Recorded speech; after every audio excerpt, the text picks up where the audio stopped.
আসসালামু আলাইকুম শিক্ষার্থী বন্ধুরা, সপ্তম শ্রেণীর আরও একটি জরুরি ক্লাস, গুরুত্বপূর্ণ ক্লাস যেটি তোমার পরীক্ষায় কাজে লাগতে পারে এমন একটি ক্লাস নিয়ে হাজির হয়েছি।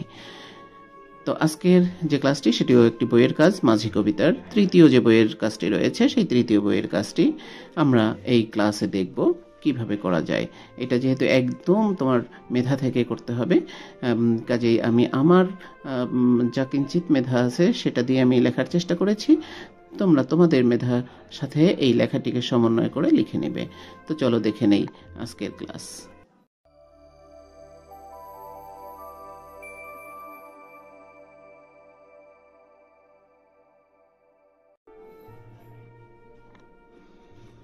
শিক্ষার্থী বন্ধুরা, অন্তমিল এই শব্দটির সাথে তোমরা খুবই পরিচিত, আমরা সবাই পরিচিত।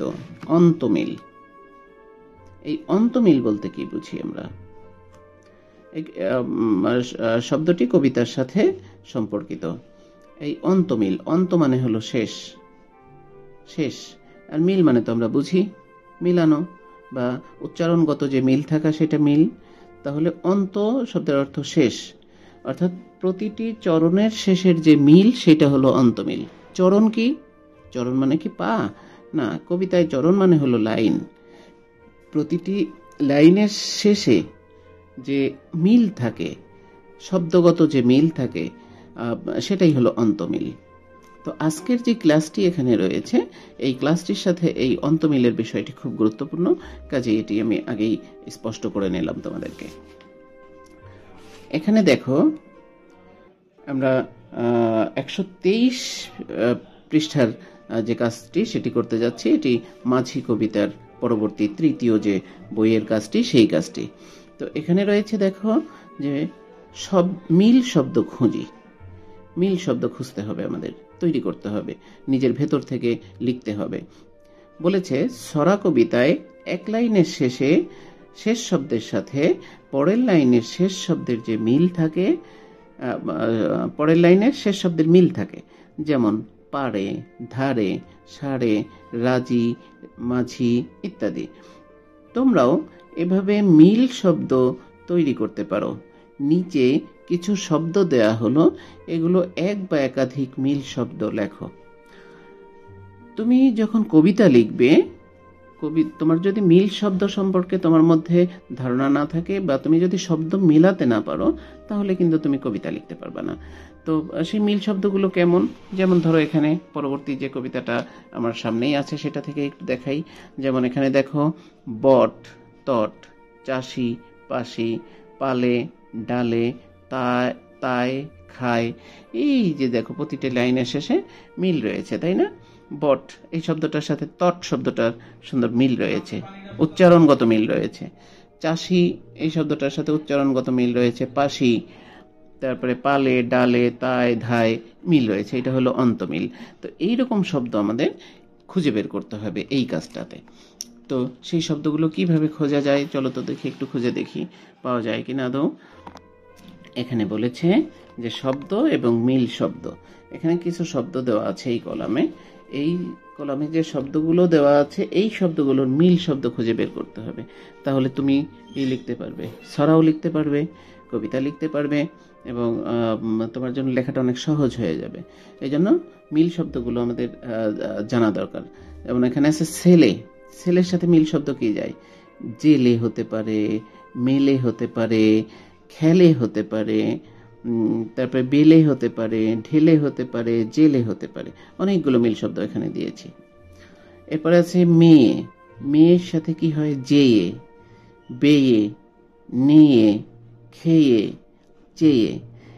এখন দেখো খালি শুধুমাত্র এই যে শেষ বর্ণটা, এই বর্ণটার মিল থাকলেই হবে না, তার পূর্ববর্তী বর্ণ এবং সেই পূর্ববর্তী বর্ণের যে কারটা রয়েছে সেই কারের সাথে মিল থাকতে হবে, না হলে কিন্তু এটা শুনতে শ্রুতিমধুর হবে না বা মিলবে না। যেমন এখানে ছেলে রয়েছে, এখানে যদি আমি বলি জলে তাহলে কিন্তু ভালো মেলে না, যদি বলি জেলে তাহলে কিন্তু মিলে যায়। ছেলে জেলে, ছেলে জলে হয় না, তাই না? ছেলে বলে এটা হয় না, বেলে।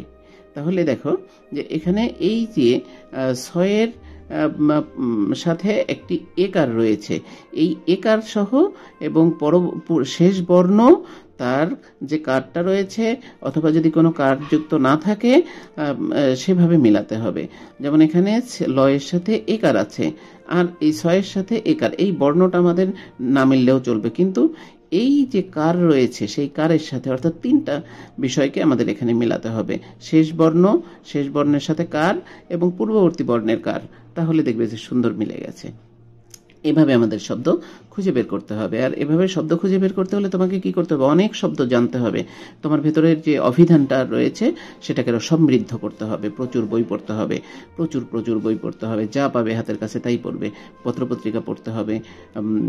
এবং তোমার পড়ার ক্ষেত্রে কি হতে হবে, সর্বভুক হতে হবে, অর্থাৎ সবই তোমাকে পড়তে হবে, যা তুমি হাতের কাছে পাবে তাই পড়তে হবে, তাহলেই এক সময় তোমার মধ্যে শব্দ ভান্ডার তৈরি হবে। এরপরে দেখো ঘরের সাথে কি যায়, বর, ডর।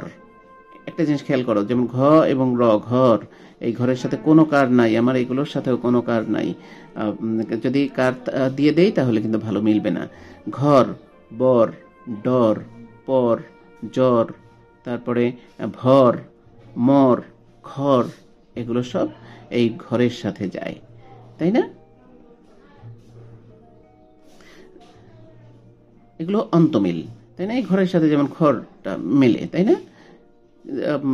যেমন একটা লাইন আমরা বলতে পারি যে আমাদের গ্রামে রয়েছে ছোট ছোট ঘর, যেগুলো সব হয়েছে তৈরি দিয়ে ঘর। দেখো মিলে গেছে, তাই না? তাহলে অন্তমিল যদি তুমি পারো তাহলে তুমি ছড়া লিখতে পারবে, কবিতা লিখতে পারবে। যাই হোক, এরপরে রয়েছে যত, তত, শত, গত, রত, মত, হত, ক্ষত, এগুলো সব এই যতর সাথে মেলে। এরপরে রয়েছে দেখো আরো কিছু শব্দ, তখনের সাথে কি যায়, তখনের সাথে যায় যখন, তখন, যখন, তারপরে রতন, এটা কিন্তু খুব একটা ভালো মেলে না, যেহেতু এই পূর্ববর্তী বর্ণটা কিন্তু মিলছে না, শেষ বর্ণটা মিলছে, এই জন্য দেখো কেমন একটু শ্রুতি মধুরতা বিনষ্ট হয়েছে। তখন, রতন, এটা খুব একটা মেলে না, কিন্তু আমি যদি বলি তখন, যখন, মিলে যায়।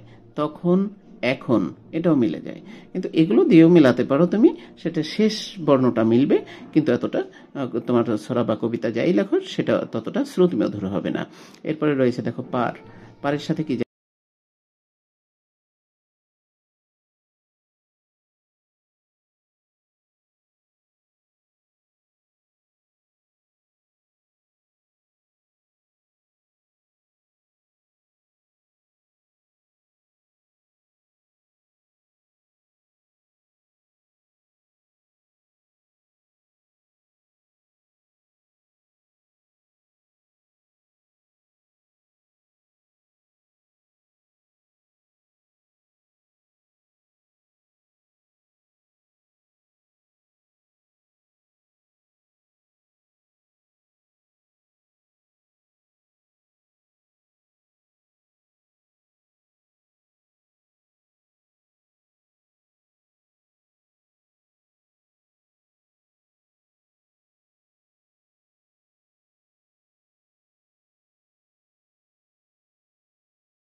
এই আঁশটা মানে হলো যেমন পাটের আঁশ, যে কোনো ফাইবার, যে কোনো কিছুর আঁশ, আর এই আঁশটা মানে হলো আশা করা, তাই না, হোপ। তো এরপরে রয়েছে পাশ, লাশ, তারপরে শ্বাস, ফাঁস, এগুলো সব কিসের সাথে যায়, এই বাঁশের সাথে যায়। এরপরে রয়েছে দেখো জলাটা কি হয়, মলা, চলা, বলা, ডলা, জলা। এই জলা দেখতে পাচ্ছ কিনা জানি না আমি, দেখো এই জলা এবং এই জলার মধ্যে পার্থক্য আছে। এই জলা মানে হলো জলাভূমি, আর এই জলা মানে হলো কি, বার্ন হওয়া, জ্বালা করা। আর এরপরে রয়েছে দেখো দিনটা কি হয়, হীন, লিন, বিন, এখানেও দেখো দুইটা বিন এসেছে, দুইটা ভিন্ন অর্থ রয়েছে। এই বিন মানে হলো বাসি, আর এই বিন মানে হলো ছাড়া, বিনা, যেটা আর কি উইদাউট। তারপরে রয়েছে জিন, ঘিন, ঋণ, চিন, এইগুলো সব যায় হলো দিনের সাথে। এরপরে রয়েছে দেখো আসে, আশের সাথে কি আছে, কি কি শব্দগুলো যায়, পাশে, হাসে, চাষে, ফাঁসে, ঘাসে, লাশে, এগুলো সব এই আশের সাথে যায়। তাই বলেছে যে এভাবে যে কোনো শব্দ মিল শব্দ তৈরি করা যায়। তোমরা এবার জোড়ায় জোড়ায় মিল শব্দের খেলা খেলতে পারো। একজন উপরের 12টি শব্দের বাইরে যে কোনো একটি শব্দ বলবে, অন্যজন সেটির মিল করবে। এভাবে চেষ্টা করতে হবে, এভাবে চেষ্টা করো, এক সময় তুমি এই যে শব্দ মিল, এই শব্দ মিলগুলো খুঁজে পাবে, অন্তমিল তৈরি করতে পারবে এবং তুমি কবিতা লিখতে পারবে, ছড়া লিখতে পারবে। আশা করি ক্লাসটি তোমাদের কাছে ভালো লেগেছে এবং তোমরা অনেকগুলো বিষয় জেনেছো, যে বিষয়গুলো তোমাদের কাছে স্পষ্ট ছিল না, যে শব্দমিলটা কিভাবে তৈরি করতে হয় বা শব্দমিলটা কি, অন্তমিলটা কি। তো আজকের ক্লাসে পর্যন্তই। ভালো থাকো। আগামী ক্লাসে আমরা দেখব নতুন কবিতা ময়নামতির চর। তো সেই ক্লাসটি দেখার জন্য আহ্বান জানিয়ে শেষ করছি আজকের ক্লাস। পাশেই থাকবে। ভালো থাকো। আল্লাহ হাফেজ। আসসালামু আলাইকুম।